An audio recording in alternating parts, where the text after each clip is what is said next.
Central Africa today. As we read this chapter, I want you to look for the following questions. Number 1, what is inflation? What effect did Mobutu Sese Seko's rule have on the Democratic Republic of the Congo? Do you think Central Africa countries would benefit more from a stable government or from a strong economy? Explain your answer. What causes malaria? And how are some countries coping with environmental challenges?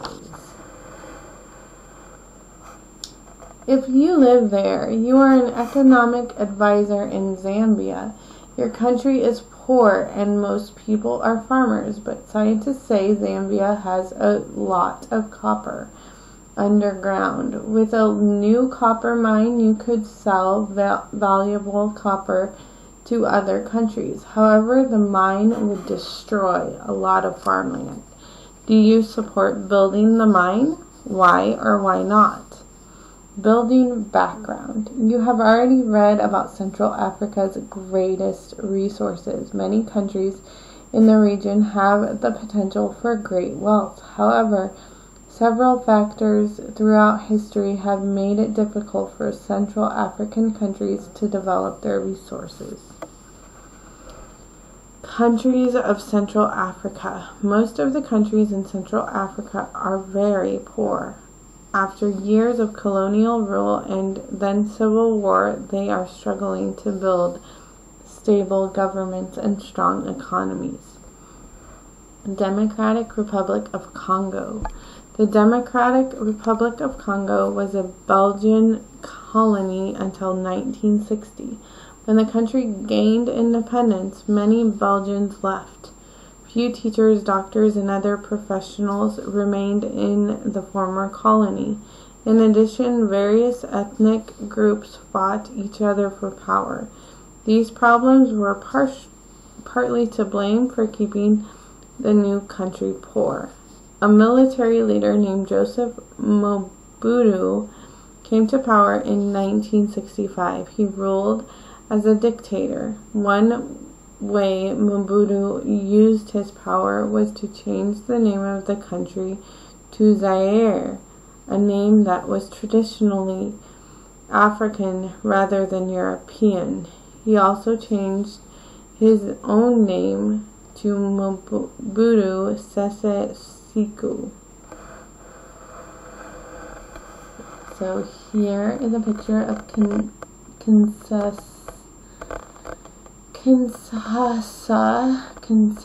is the largest city in the region and is still growing rapidly.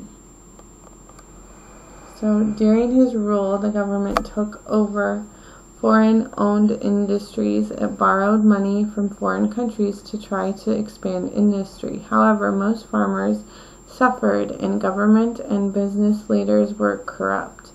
While the economy collapsed, Mobutu became one of the richest people in the world and used violence against people who challenged him. In 1997, after a civil war, a new government took over. The new government renamed the country the Democratic Republic of Congo. The Democratic Republic of Congo is a treasure chest of minerals that could bring wealth to the country.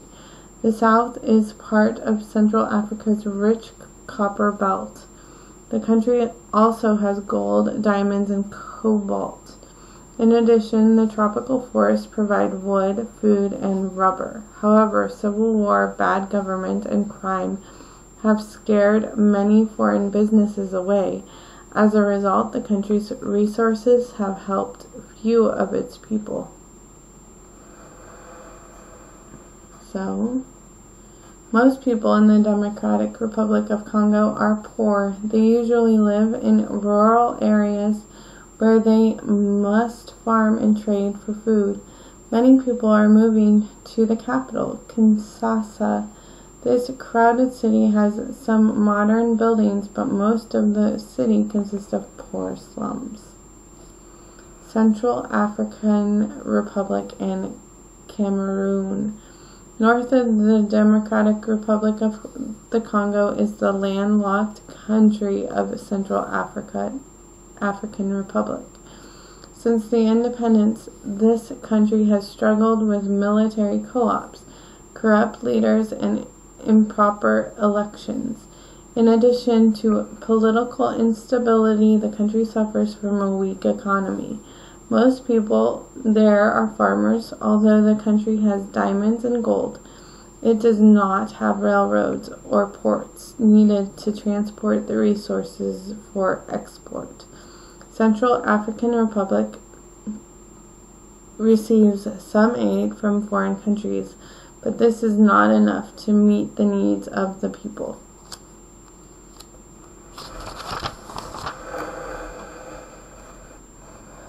Between Central African Republic and the Atlantic Ocean in Cameroon, unlike most countries in Central Africa, Cameroon is fairly stable.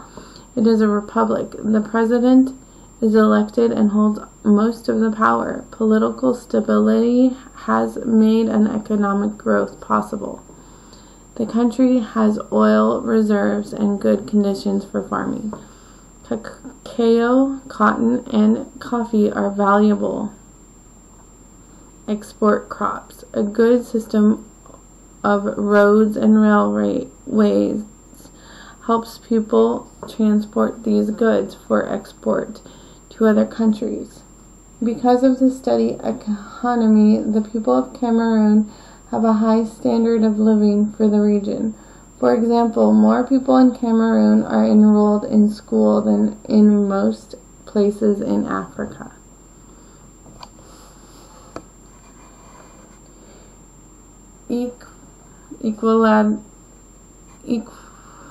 Equatorial Guinea and Sao Tome and Principe. Tiny Equatorial Guinea is divided between the mainland and 5 islands. The country is a republic. It has held elections, but many have seen the elections as being flawed. These elections have kept the same president ruling the country for more than 25 years. Although the recent discovery of oil has produced economic growth, living conditions for most people are still poor. The island country of Sao Tome and Principe has struggled with political instability. In addition, it is a poor country with few resources. It produces much cacao, but has an important food. The recent discovery of oil in its waters may help the economy. Although Central Africa has several big cities, many people still live in rural villages.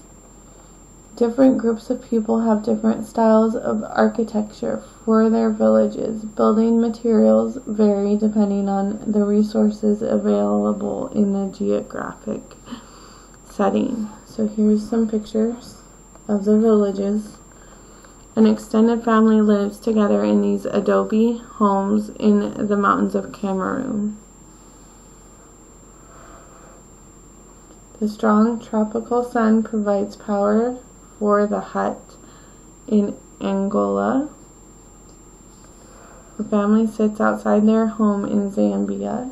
So there's another home.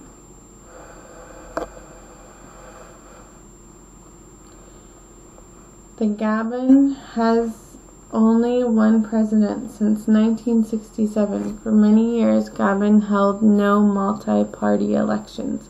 Gabon's economy provides the highest standard of living in the region. More than half of the country's income comes from oil. Like Gabon, the Republic of Congo receives much of the income from oil. It also receives income from forest products. Despite these resources, a civil war in the late 1990s hurt the economy. The Republic of Congo is mostly urban and growing more so. Many people are moving from villages to cities. The biggest city is the capital of Brazzaville. Angola. Angola won independence from Portugal in 1975. The country then plunged into a long civil war. Fighting finally ended in 2002, and the country has been more stable since then. Angola is now a republic with an elected president. Even with peace, Angola's economy is struggling. For about 85% of the population, subsistence farming is the only source of income. Even worse, landmines left over from the Civil War endanger the farmers. A high rate of inflation, the rise in prices that occurs when currency loses its buying power, has also weakened the economy. Finally, corrupt officials have taken large amounts of money meant for public projects. Angola does have potential, however, the country has diamonds and oil. The oil is found offshore and in Cabinda. Cabinda is a part of Angola and is separated from the rest of the country by the Democratic Republic of the Congo. Zambia and Malawi. The southernmost countries in Central Africa are Zambia and Malawi. About 85% of Zambia's workers are farmers. Though rich with copper mines, Zambia's economy is growing very slowly. It is hurt by high levels of debt and inflation. Nearly all of Malawi's people farm for a living. About 83% of the people live in villages in rural areas. Aid from foreign countries and religious groups has been important to the economy. However, the country has been slow to build factories and industries. In the future, Malawi will probably have to develop its own industries rather than rely on aid from foreign countries.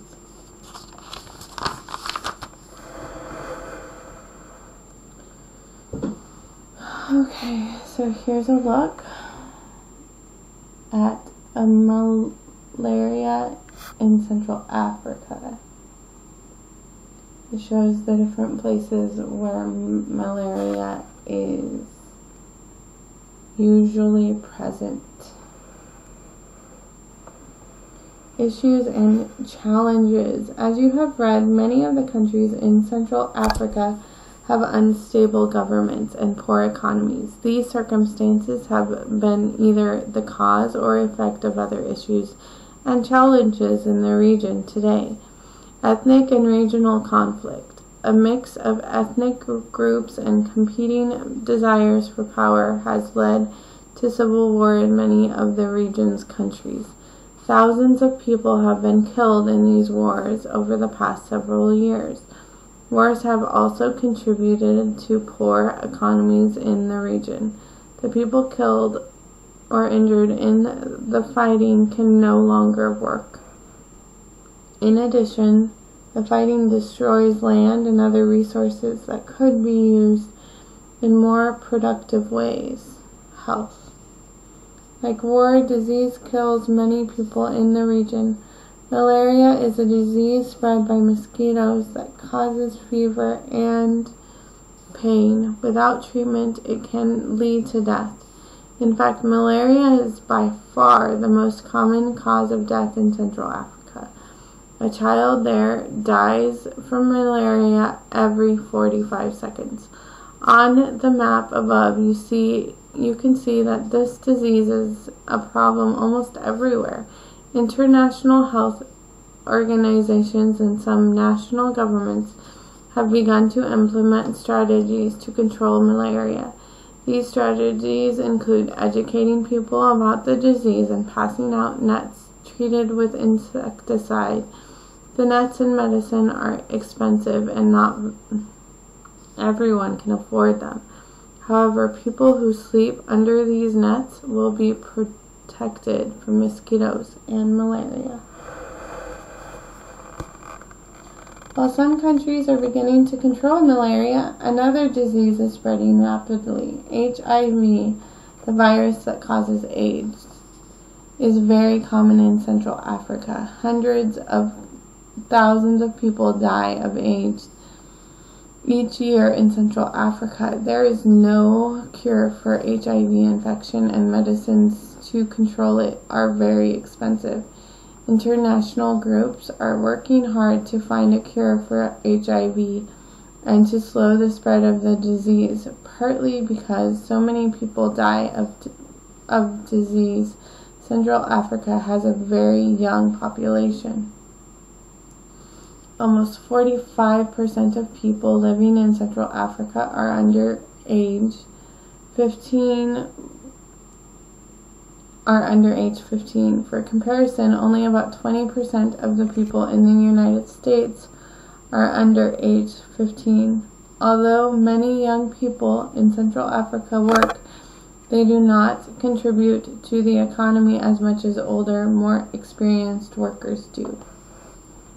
Resources and environment. To help their economies and their people, the countries of Central Africa must begin to develop their natural resources more effectively. Agricultural land is one resource that must be managed more effectively. In some places, partly because of war, food production has actually declined. Also, food production cannot keep up with the demands of the growing population. The results are food shortages and malnutrition. Malnutrition is a condition of not getting enough nutrients from food. The environment is another important resource that must be managed. Some of Central Africa's most important industries are destroying the environment. Lumber companies cut down trees in the tropical forests, threatening the wildlife that lives there. Mining is also harming the environment. Diamonds and copper are mined in huge open pits. This mining process removes large areas of land and destroys the landscape. Many people in Central Africa and around the world are working hard and spending billions of dollars to improve conditions in the region. National parks have been set up to protect the environment. Projects to provide immigration and prevent erosion are helping people plant more crops. Central Africa's land and people hold great potential for the future. Summary and preview. Countries in Central Africa are trying to build stable governments and strong economies after years of civil war, but challenges slow economic development. Next, you will learn about the places and people of South Africa.